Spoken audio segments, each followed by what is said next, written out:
All right, I have placed a document on your table here. There's some color in there with the red part. The enrollment report for you to see. This is where we are as of the 2nd, last Wednesday. Last time I went through all the numbers, there may have been another shift or two here. But this is what I sent to you, so I was going to keep that for right now. I'll do an official spring semester count at the end of March. This is what we always do. Don't need it for budget purposes this year like we normally do, but I'll still do the official count at that time. As you look through here, where the red is, I'll just explain that first for those of you that haven't been with us before. Those are year-long classes, and the black number that's in there is what it was first semester. The red number is if there was a change.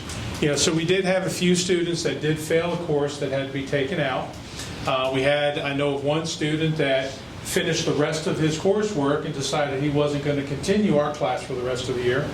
And then some others I know did go on home, I'm not going to say homebound, but they went virtual with their other coursework, which we're not doing virtual here, so they were removed from the course. But these are the numbers. The ones in the middle and on the right-hand side are the classes for our second semester. So everything on the very right is what is just coming to the center. They just started those classes, and those in the middle is what has been a year-long class for us. So our level ones, or first time just starting, is at 107. Our level 2s at 72, and our level 3s at 40. I had mentioned before, COVID has really put a hit on us. We're about 100 students less we're serving for the year than we normally serve. Going back and looking at previous years, we've been in the 450, 480, even over 500 in one year for the total number that we served during the year. And I put on the very bottom there that this year we're serving 387 students, 387 seats during the school year. So as I said, level 3 has only 40. They'll be moving on, graduating. Our level 1s moving to level 2s will help make that a little bigger, and a new group of level 1s coming in, and we can start getting back on track, back where we need to be with our students. And then, as you know, 2 years from now, when we have one high school, that will greatly help with all the students being in one building, because I know some students still don't want to leave the home high school, and this may make it seem, less of a thing to just walk up the hill for the course. But those are our current numbers that we have. Like I said, we're really low compared to what we would normally be. We're looking for a good rebound next year, but as I said before, COVID has really hurt us with our numbers, just because once we lost them, we couldn't drag them along for the next 2 years. Anybody have any questions on our enrollment that we currently have? And as I said, we're starting our new classes. We're just getting into those. Been into them now for a few weeks. I had a request, looking at an email that just came to me that, wanting the OSHA vouchers for our students to start working on the OSHA safety. We do that with several of our courses at the very beginning in their level 1. They go ahead and work with that. And so we're getting all the initial stuff going. They're working on all the safety that we do, the safety on the equipment, because they don't get on a piece of equipment until they can show the safety, pass the safety test with those pieces of equipment. Like culinary, they're going through all the initial food safety, knife handling, and all that type of stuff also. So, we're just at the very beginning with all those, and in our year-long classes, those students are continuing to move along and get themselves going through the year. Does anybody have any questions on anything currently going on? Mr. Spangler, do we have any plans to expand the courses we're doing? Or have we spoke to any, like the meal or anybody else, the employers about? Have I gone out to employers yet? No. Okay. With that grant that we have with health occupations, that is something we now have an individual that's going to be in charge of that. So that is all in the process now to look through what we can offer more in health careers field, other options there. But no, I have not gone any further. We have plans of doing that prior to all these kids coming down here from when they join the schools together, right? Well, hopefully that'll all start being part of the discussions as we're working with the curriculum committees and so forth. I was involved with the curriculum meeting last, I believe it was Wednesday evening.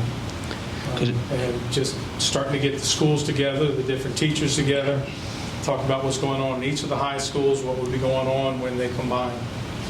And CT is part of it. I was sitting down with one of the CTE teachers. He mentioned what he'd like to have come back. So those are all discussions that are starting. Well, I don't know if I've told you guys that, but I want kudos to y'all, you and the staff, and the same with Kim, Melinda, all their staff, because we did the easy part, didn't we, Jonathan? I think so. Yeah, we did the part where we got to agree together to join the schools. It's all the weeds. That's where the hard work comes in, and you guys have done a phenomenal job. Okay, phenomenal job, and I thank you for that. Thank you. And I'm praying that maybe in 2 years from now, that you come to us and say we don't have enough room. We got to build on here. At a space. Right, because this is what we need. Go ahead. No, this is what we need for our kids. I mean, we need to be able to teach them so that when they leave here, they can get an occupation. Because not all of them going to go to school. Hey, I don't know, this is, I guess, more of a Kim question, but I know they were talking about the middle school being something to do with Dabney. Is that concrete, or we still don't know yet? Are you talking about the space use at the middle school? Well, the current middle school, there was talks about Dabney using that for some kind of nursing program. I don't believe that's concrete yet. Okay. Yeah, I guess my question was going to be is if that does come to fruition, is our nursing program here going to be like a stepping stone, like you finish this program here, graduate, and you step stone right into that program, which is kind of like a gateway to kind of, I guess, advance your education. But I guess it's not in concrete, the point I was trying to make. And I think it certainly could be. It could work Like an much easy like that. The transition.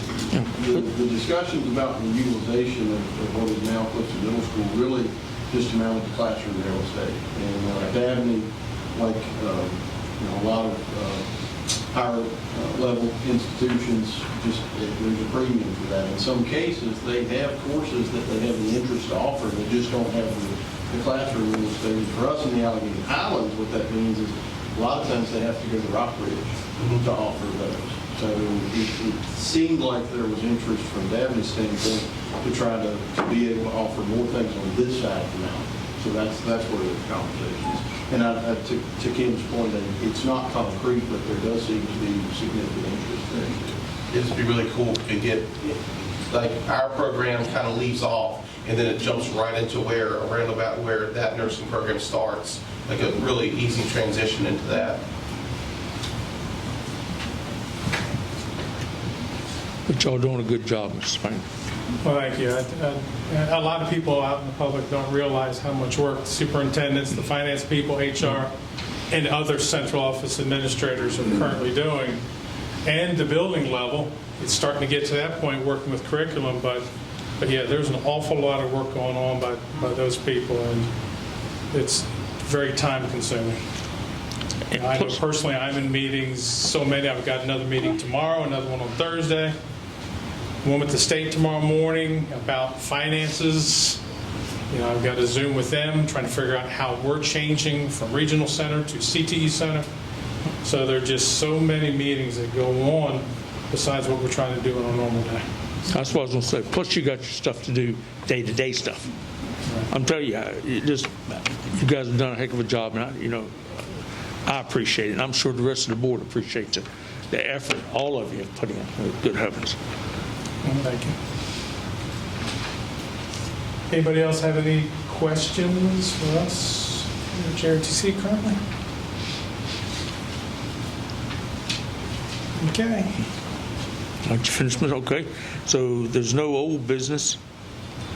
Next on new business is 2240, approval of HOSA conference. Yeah, we're back to an in-person conference finally. HOSA, Health Occupation Students of America. 2 years ago, we were 2 days from going down to that conference when the state shut down. If it would have been the weekend before, we'd have been there, we'd have done it. But I think it was that Thursday that the state said they're cutting everything going on. So yeah, we were 2 days away from that. Last year was an all virtual thing, which you know what virtual is like. Yeah. But this year we are getting back face to face. We do have 11 students that are interested in going down and participating in this HOSA conference, leadership conference and competitions. This is starting Friday. We'd be driving down Friday, March 11th. It'd be a 2-night stay, and then driving back after the awards ceremony Sunday morning on the 13th.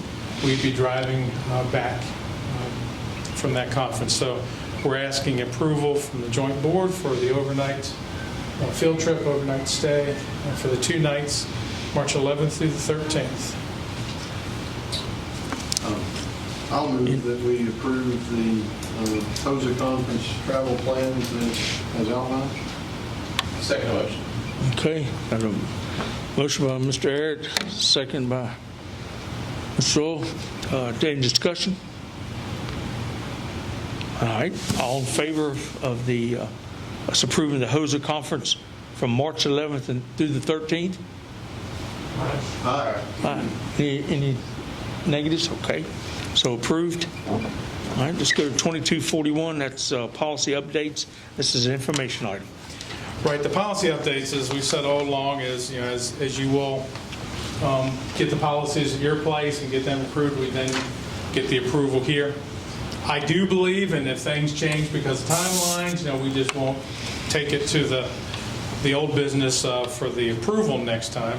We'll do that as we get it. But there are 2 policies that are going to your boards this time, or have already gone to your boards. Policy L, the educational agency relations, and Policy J, the student. Now, all that information has been given to you or will be given to you by your home boards. So just want to also put that out as new business for us, for you all to consider and look at from what the home boards are getting to you. If you need me to send you anything, I will, but they're already getting it to you, and it's the exact same thing. So, again, this is just for information, to let you know what we have coming up. So that'll come up next Month week. is when I'd look, as long as both boards get their approval. Next month, I'd bring it to you all for approval. Anything that didn't get taken care of ahead of time for our meeting, like next month, our meeting will be before the Allegheny meeting. Okay. So we may have to push that one to the month later to get the official approval for some of the things, if it hasn't already been approved or going to be approved at your meeting this month. Okay. Anybody got any questions?